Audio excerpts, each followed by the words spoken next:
Склярдың үкіметтен президент әкімшілігіне, Нәлібаевтың облыс басшысынан үкімет басшысының бірінші орынбасары лауазымына ауысуы не үшін керек болды деген сұрақтың жауабын жаңағы сарапшылардың сөзінен аңдадық. Яғни президент үлкен саяси өзгеріс қарсаңында қақ-соқпен ісі жоқ менеджерді өзінің қасына, ал жуан жұдырықты шаруақор тұлғаны үкіметке әкелу арқылы билік әлембен күшейте түсті.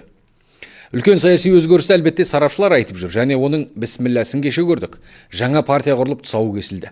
Ал оның тізгінін кім ұстады десеңіздер, осы уақытқа дейін президент әкімшілігіне жетекшілік еткен Айбек Дәдебай. Бұл да шыны керек күтпеген жаңалық. Құрметті делегаттар, ардақты ағайын, біз бүгін Қазақстанның саяси өміріндегі мән-мағынасы ерекше тарихи оқиғаның куәсі болып отырмыз.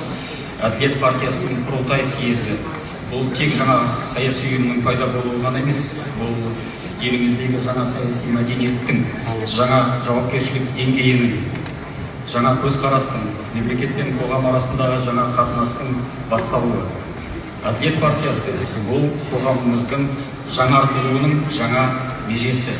Құтты болсын барлығыңызға. Тарихи оқиға расымен, еліміздің саяси аренасында су жаңа партия пайда болды. Әділет. Бұл саяси ұйымның өмірге келуінің тарихи оқиғаға татитыны да сол. Ондаған жылдардан тамыр тартатын тарихы жоқ. Оның өмірге келуінің алғышарты кеше жасалды, яғни 15 наурызда референдум негізінде қабылданған жаңа конституцияда көрсетілген құндылықтардың практикалық көрінісі бұл. Партиялықтардың өздері атап өткендей, ол заң үстемдігін күшейту, өкілді демократияны күшейту және азаматтық жауапкершілікті арттыруды басты мақсат тұтады екен. Яғни расымен де конституцияда көрсетілген құндылықтар. Ал ол құндылықтарды қоғамда орнықтыруға бастама көтерген кім десеңіз, әлбетте ол президент.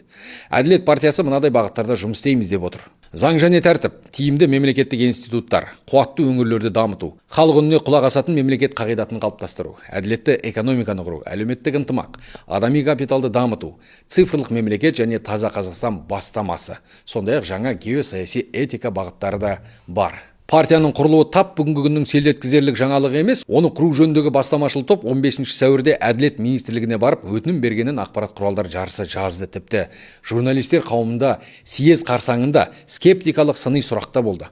Яғни көпшілікке таныла қоймаған саяси ұйым тіркелді ме, тіркелмеді ме деген. Тіркеуден өткен жоқ. Енді ол тіркеудің алдындағы заң талабы ғой. Съезді өткізуге содан кейін. Яғни тіркелетіндеріне сенімді болып тұра ма? Мен сізге оны айта алмаймын. Яғни партия әлі тіркелген жоқ. Ол бірақ құрылып съезін өткізе алады. Төрағасын сайлайды, бірақ тіркелмеген жағдайда парламент сайлауына қатыса алмайды. Қазіргі жағдайда Әділет министрлігінде түсіндіргендей, саяси ұйым мүшелері қол жинау кезінде шынайы адамдардың қолын жинады ма, әлде жалған өлі жандардың атынан санды көбейтті ме? Толық тексеріп жатқанын атап өтті.